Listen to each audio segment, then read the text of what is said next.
मैंने कुत्तों के समर्थन में लोगों को आंदोलन करते हुए देखा। लोगों में मानवता अभी भी शेष है। आजकल लोग सोशल मीडिया पे भी गाय भैंस के शोषण के खिलाफ वीडियो बनाकर अपनी बातें रख रहे हैं।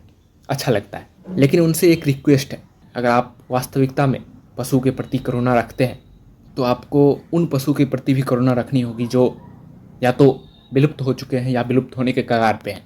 हजारों प्रजाति इस पृथ्वी से डेली विलुप्त हो रहे हैं, वो भी सैकड़ों सालों से हमारे ही भरोसे हैं। कहीं ना कहीं इंसान भी कभी हमारे समर्थन में आवाज़ उठाएगा। इसीलिए हमें इन गिने चुने जानवरों के अलावा उन जंगली जानवरों पे भी अपनी आवाज़ उठाना चाहिए जो या तो पूरी तरह विलुप्त हो चुके हैं या विलुप्त होने के कगार पे हैं।